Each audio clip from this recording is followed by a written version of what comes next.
আমরা এখন যে ফাংশনটা নিয়ে কাজ করব সেটার নাম হচ্ছে অ্যারে ফ্লিপ।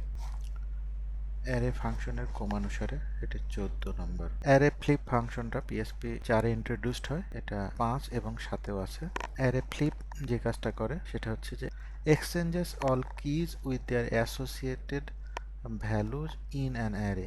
আমরা ডেসক্রিপশনে দেখতে পাচ্ছি অ্যারে ফ্লিপ একটা অ্যারেকে রিটার্ন করে এবং সে শুধুমাত্র একটাই প্যারামিটার গ্রহণ করে।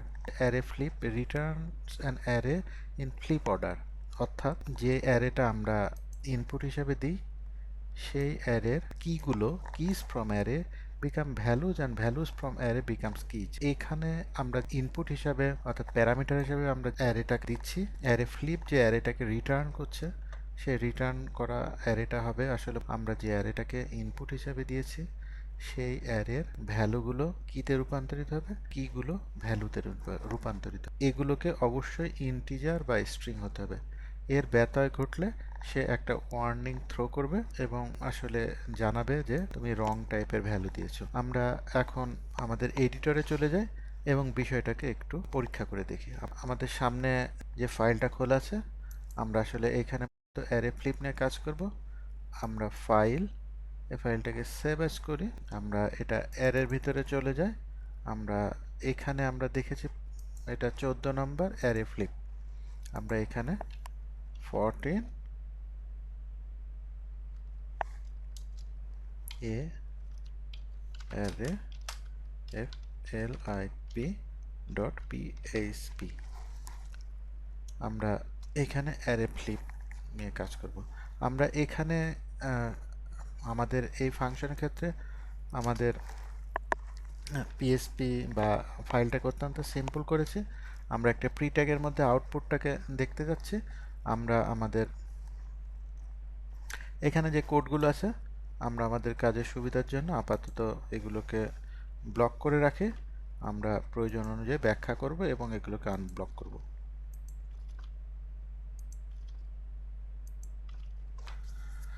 আমরা একই সঙ্গে আমাদের লাইভ প্রিভিউটাকে চালু করেছি, যার ফলশ্রুতিতে আমরা এখানে যা ঘটবে সেটুক দেখতে পাবো।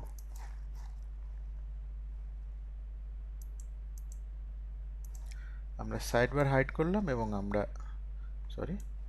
সাইড বার হাইড করেছি এবং আমরা আসলে জায়গাটা একটু বেশি পেতে যাচ্ছি। এখানে রেজাল্টগুলো আমরা দেখব এবং এখানে আমরা আমাদের কোডটা নিয়ে আলোচনা করব। আমরা এখানে ডকুমেন্টেশনে যেটা দেখেছি আমরা সেটাকে আসলে এখানে দেখাতে চেয়েছি। সেটা হচ্ছে অ্যারে ফ্লিপ, যেটা আসলে অ্যারে রিটার্ন করবে এবং একটা অ্যারে ইনপুট হিসেবে নেবে, অ্যারেটাকে রিটার্ন করবে। আমরা আসলে মূল প্রোগ্রামিংটা এখানে শুরু করেছি। আমরা প্রথম একটা এক্সাম্পলের মাধ্যমে এটা শুরু করব। আমরা এখানে বলতে চাচ্ছি যে আমরা একটা নর্মাল অ্যারে নিয়েছি। নর্মাল অ্যারে বলতে আমরা আসলে যেভাবে অ্যারেগুলোকে ডিক্লেয়ার করে থাকি, আমরা এখানে যে অ্যারেটা নিয়েছি এখানে শুধু ভ্যালু আছে। আমরা 3টা স্ট্রিং ভ্যালু আমরা এখানে দেখতে পাচ্ছি। আমরা এই অ্যারেটাকে যদি আমরা আসলে প্রিন্ট করি তাহলে আমরা দেখতে পাবো এরকমভাবে। আমরা এখানে কি ভ্যালু অর্থাৎ কি 0 1 2 কিউ ডাব্লিউ ই ডাবল করে আছে। আমরা যদি এখন এটাকে অ্যারে ফ্লিপ করি, অর্থাৎ আমরা নতুন একটা ভেরিয়েবল নিয়েছি, এখানে ভেরিয়েবলটার নাম হচ্ছে আউটপুট। আউটপুটের ভিতরে আমরা অ্যারে ফ্লিপ নিয়েছি এবং ইনপুট হিসেবে আমরা এই ইনপুট অ্যারেটাকে দিয়েছি এবং আমরা যখন এটাকে প্রিন্ট করছি তখন আসলে আমরা প্রিন্ট আর এর মাধ্যমে যখন প্রিন্ট করছি তখন আমরা ঠিক তার উল্টোটা দেখতে পাচ্ছি। অর্থাৎ এখানে কিউ এখানে সূত্র মোতাবেক যেটা হয়েছে সেটা হচ্ছে যে ফ্লিপ করবে এবং কিগুলো ভ্যালুতে পরিণত হবে। অর্থাৎ এখানে কি ছিল, এটা কি ছিল এই অংশটা, কিগুলো ভ্যালুতে পরিণত হয়েছে এবং ভ্যালুগুলো কিতে পরিণত হয়েছে। কি ভ্যালুতে চলে গেছে আর ভ্যালু কিতে চলে গেছে, আমরা সেটার সুস্পষ্ট প্রতিফলন দেখতে পাচ্ছি। আমরা এখানে আরও একটা উদাহরণ নেওয়ার চেষ্টা করেছি।